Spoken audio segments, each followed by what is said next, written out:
प्रताप, क्या है? ये वही आदमी जो उस दिन बापू से मिलने आया था।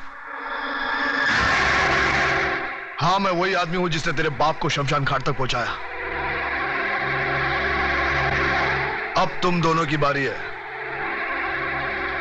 क्योंकि चतुर सिंह ने एक कसम खाई है कि तुम दोनों की चिता की राख से वो तिलक लगाकर ही भोजन करेंगे। ये रही तुम्हारी चिता। फिर देर किस बात की है? चलो बड़े बेटे से ही शुरुआत करो।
अरे घबराते क्यों हो देशमुख?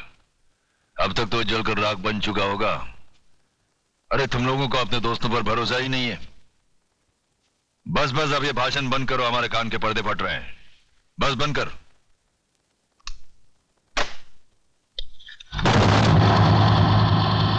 रामदीन, कौन बोल रहा है? चिल्ला मत और मेरी बात अच्छी तरह से अपने भेजे में उतार ले। तूने मेरी राख मंगवाई थी टीका लगाने के लिए, भेजिए, पूरे बदन को लगा ले। ठंडा कर, अपना भेजा ठंडा कर। चतुर सिंह के आदमियों की चिता जलाना तुम जैसे पागलों की बस की बात नहीं है। ठंडा कर। यकीन नहीं आता तो उस राख को मसल कर देख, तेरे पालतू कुत्ते की निशानियां उसमें मौजूद है।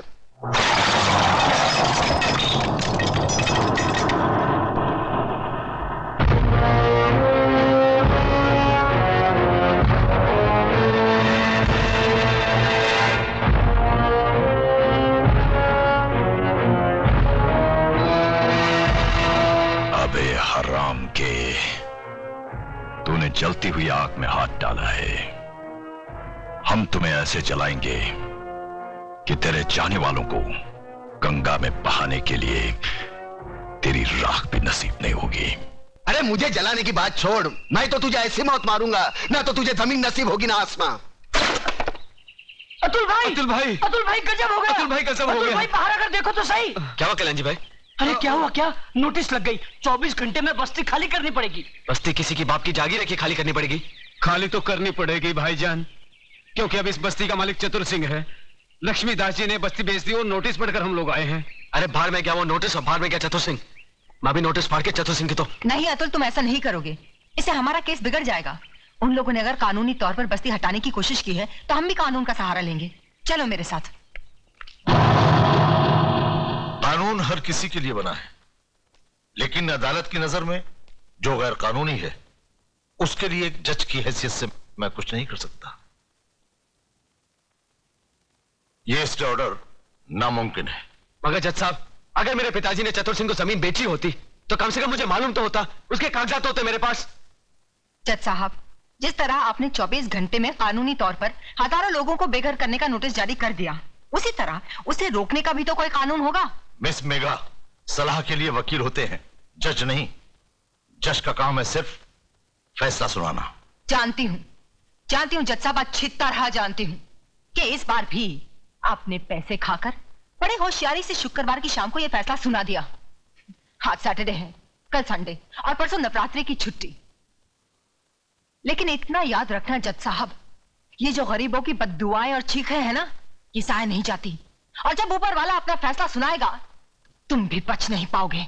चतुर सिंह, ऊपर वाले के हाथ से तू बचे ना बचे, लेकिन मेरे हाथ से तेरे को कोई नहीं बचा सकता।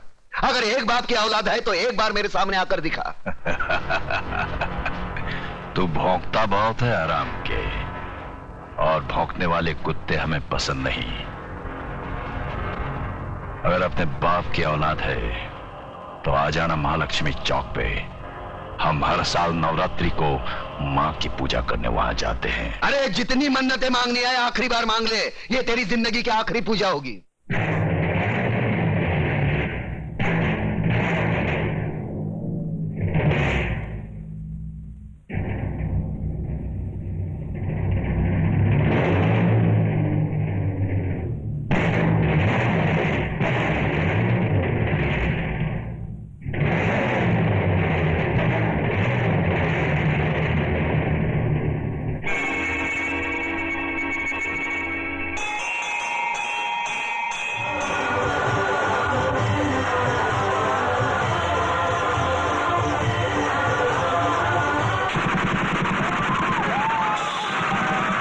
क्या?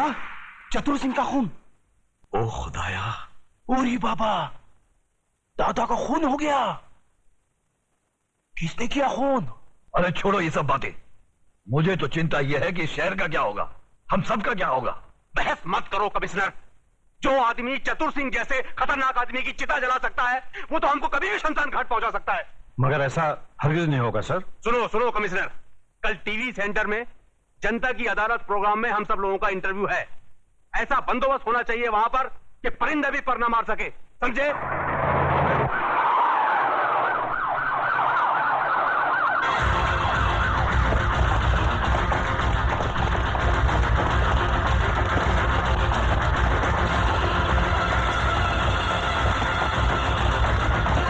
कादर, तो इधर है ना? Yes sir. पांडु, जरा पीछे रहे।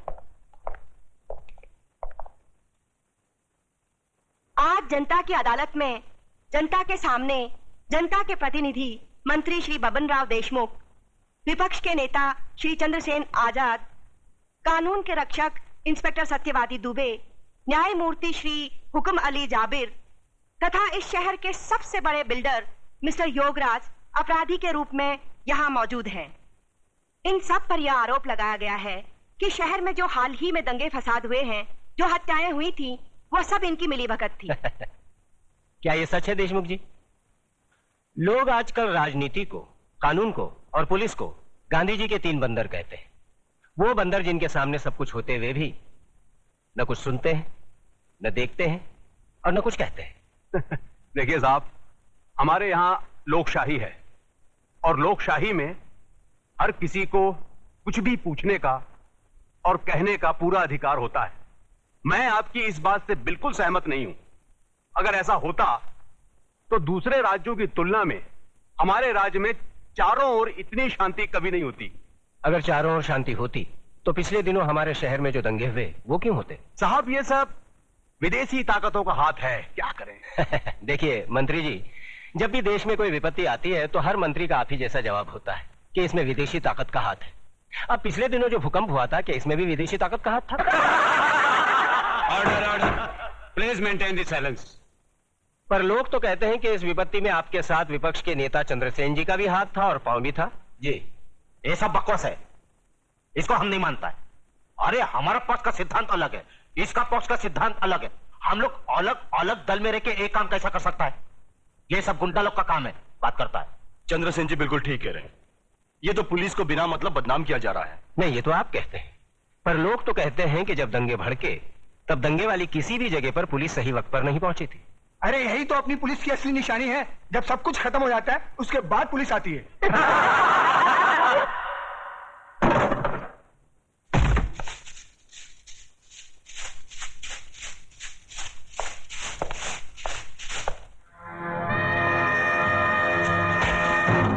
यही तो रोना है कि लोग हमें गलत समझते हैं। हमारी योजनाएं लोगों की समझ में नहीं आती। अब आप ही बताइए, झोपड़पट्टी की जगह साफ सुथरी कॉलोनी बने, टूटे फूटे गांव की जगह राहगीरों के लिए रिसोर्ट बने, इसमें देश की तरक्की नहीं है? बोलिए। पर लोग तो कहते हैं इसमें आपकी तरक्की ज्यादा होती है। सारा धन आप सब लोग मिलकर बटोर लेते हैं और डकार तक नहीं लेते।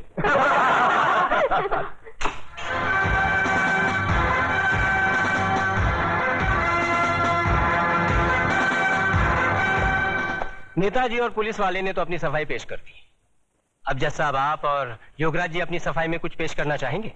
ऐसे मामलों में लोग अगर कानून के रखवालों पर शक करने लगे तो फिर सफाई में कुछ कहना क्या? देखिए, हम ठहरे व्यापारी लोग, हम अपने धंधे में गुंडों का साथ नहीं लेते। गुंडों का साथ आजकल कौन नहीं लेता योगराज जी?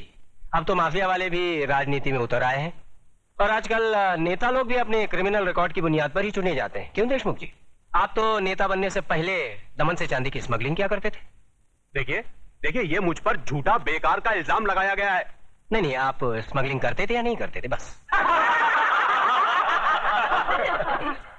वैसे मैं भी इस बात को नहीं मानता, क्योंकि हर बड़े नेता को बदनाम करने के लिए लोग कुछ भी बोलते हैं। क्यों चंद्रसेन जी? एकदम सच बोलता है। आपके हर सवाल का मैं एक ही जवाब दूंगा कि अगर जनता की नजर में हम गुनहगार हैं तो फिर जनता खामोश क्यों है? बोलिए, क्यों हमें पिछले 15 साल से इस राज्य में चुनाव जिता रही है?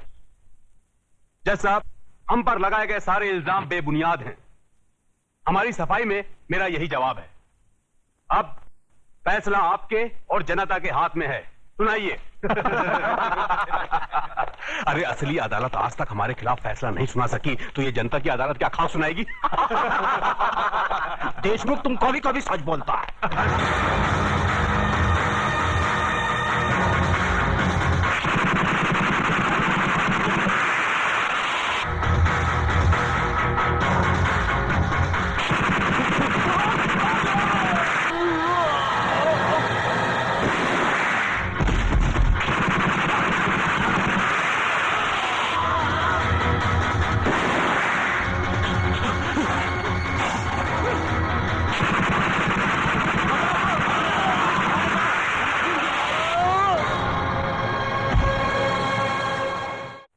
अपनी सफाई में कुछ कहना है? क्या कहना? जो करना था कर दिया, जो किया वो सोच समझ कर किया। अब कहना आपको है। फैसला सुना दीजिए, मुझे मंजूर है। कुछ बोलता नहीं है लेकिन ये ऑर्डर। आज न्यायमूर्ति श्री विश्वनाथ सिंह ने अदालत में मंत्री श्री बबन राव देशमुख, विपक्ष के नेता श्री चंद्रसेन आजाद, न्यायमूर्ति श्री हुकम अली जाबिर, इंस्पेक्टर सत्यवादी दुबे, प्रख्यात बिल्डर योगराज और कुख्यात सरगना चतुर सिंह चिता के कातिल प्रताप नारायण तिलक को फांसी की सजा सुनाई।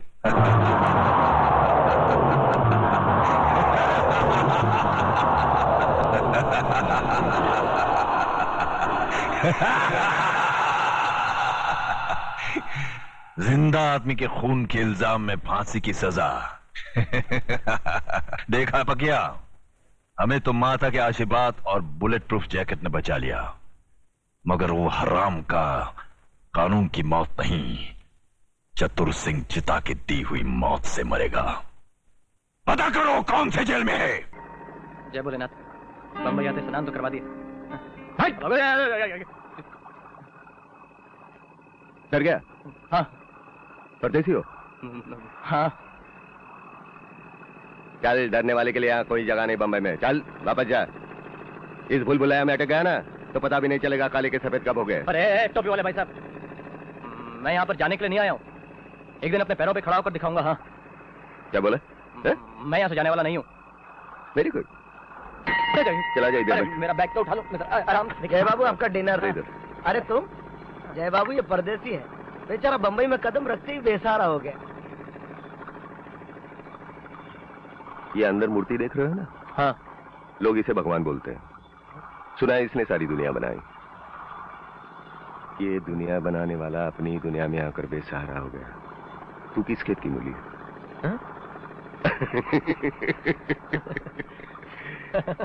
सिस्टर से मिला था। अच्छा ले ले। अरे यार, कंगी है, लेना। कंगी है? मैं समझा चाकू। चल लेखा। लेकिन ये तो अरे यार, ये लेकिन वेकिन किंतु परंतु सब खोखले शब्द है, कोई मतलब नहीं होता इनका। चले, रहने के लिए जगह है? अच्छा चलो मेरे साथ हो। मालूम है बंबई में कैसे जिया जाता है? कैसे? खाओ खुजाओ बत्ती बुझाओ, जूता खोलो टोपी पहनाओ, बीड़ी फेंको छोपड़ा जलाओ। कहने का मतलब है इधर आओ, इधर आओ, इधर आओ। ए बच्चा लोग, किसी में पैसा है क्या? चल जाके सिनेमा का पोस्टर देख। चल चल चल चल आजा, चल बैठ बैठ बैठ बैठ चल। हाँ तो सब लोग, हिंदू को नमस्कार नहीं बोलेगा, मुसलमान को सलाम नहीं करेगा, क्रिश्चियन को गुड मॉर्निंग नहीं बोलेगा, क्योंकि अपन यहाँ लैंग्वेज का लफड़ा करने नहीं आएला। बराबर कि नहीं? बराबर बराबर। आप लोग सोचेगा जय 5 मिनट बोल बच्चन फेंक के जरूर आग का सुरमा निकाल कर बेचेगा। नहीं भाई, लोगों को अंधा बनाना अपना काम नहीं, ये काम किसका है? डॉक्टर लोगों का। फिर आप समझदार लोगों का समझदारी बोलेगा, ये जरूर दांत का मंजन बेचेगा। नहीं, जय आपको इतना बेवकूफ नहीं समझता। यहाँ देश में खाने के वास्ते रोटी नहीं, दांत मजबूत करके क्या चप्पल चबाएगा? नहीं भाई लोग, मैं आप लोगों का तकदीर भी नहीं बताएगा, क्योंकि सब लोग जानते हैं सड़क पे तमाशा करने वाला और देखने वाला दोनों का तकदीर खराब है। आप लोग सोचते होंगे ये आदमी इतना बड़ा नाटक करके ऐसा कौन सा चीज बेचने वाला है जो इस बंबई नगरी में मिलता ना हो। देखो दोस्तों, इस जादुई नगरी में वड़ा पाव से लेकर चिकन तंदूरी तक और 8 आने वाले बस से लेकर 8 करोड़ वाले हवाई जहाज तक सब कुछ मिलता है। सिर्फ खरीदने के लिए पैसा चाहिए, और वही आपके पास नहीं है। सब कड़के है, कड़के है, कड़के है, सब कड़के है। यहाँ खड़े हर आदमी के दिल में कार में घूमने की और 5 स्टार होटल में खूबसूरत लड़की की बाहों में बाहें डालकर नाचने की इच्छा है। लेकिन जेब खाली है। मैं आपको सिखाऊंगा पैसे कैसे कमाओगे। बोलो, सुनना है? सुनना है। देखो, सबको सुनना है, सबको बड़ा बनना है, सबको पैसा वाला बनना है। लेकिन देखो मेरी जान, ये बम्बई है, यहाँ कोई भी चीज फोकट में नहीं मिलती, हर बात की कीमत चुकानी पड़ती है। अपन का एडवाइस भी फोकट में नहीं मिलेगा। चलो 1-1 रुपया निकालो, चलो चलो चलो चलो, बस शाबाश शाबाश शाबाश। देखो, सबसे पहले तुम्हें ऊपर देखना सीखना पड़ेगा। यहाँ जो ऊपर देखता है वही जिंदा रहता है। नीचे देख, फिर नीचे देखा। नीचे देखने वालों को बम्बई में जीने का कोई हक नहीं। यहाँ वही ऊंचाई को छू सकता है जो अपने मंजिल को सीढ़ी बनाए, और ये कभी ना सोचे उसके पैरों तले कौन जिया, कौन मरा, कौन कुचला गया। पलट कर देखने वालों के लिए बम्बई में कोई जगह नहीं। यहाँ धक्का मारो, अपना रास्ता खुद बनाओ। पहला सबक, चल।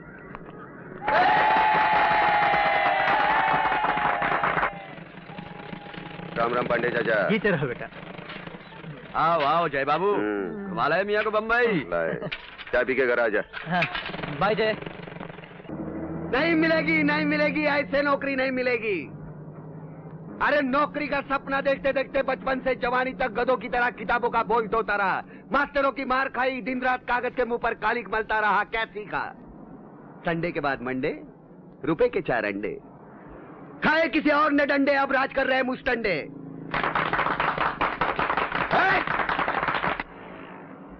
क्या सीखा? 1 2 का 4, 4 2 का 1। क्या सीखा है?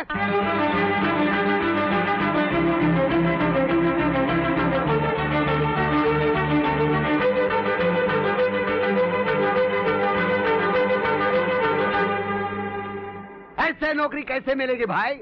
इस उल्टी दुनिया को सर के बल खड़े होकर देखोगे तो सीधी नजर आएगी। अपनी अर्जी पर वजन नहीं रखा, हवा में उड़ जाएगी। और वजन मेरे भाई कई रंग के होते हैं, कई ढंग के होते हैं। काले धन का वजन, गोरे तन का वजन, कहीं तीर का वजन, तलवार का वजन। बहुत दम है, बहुत दम है इन हरे हरे नोटों में, बहुत दम है। किसी भी इंसान को यह हरी पत्ती दिखाओ, या ऐसे कुत्ते केसरी का दुम हिलाते चला आएगा, यहां तक कि जमुरा बन जाएगा, मदारी के हर इशारे पर नाचता रहेगा। अबे जमुरे, हाँ उस्ताद। दिल को दिल्ली में बेचेगा, बेचेगा उस्ताद। जमीन को जहन्नम में पार्सल करेगा, करेगा उस्ताद। अपने दोस्तों को चूना लगाएगा, हाँ लगाएगा उस्ताद। अपनी प्रेमिका को दगा दे सकेगा तू? ये तो मेरे बाएं हाथ का खेल है उस्ताद। देखा देखा, हर बात पे हाँ हाँ करता है। Green Bombay, clean Bombay.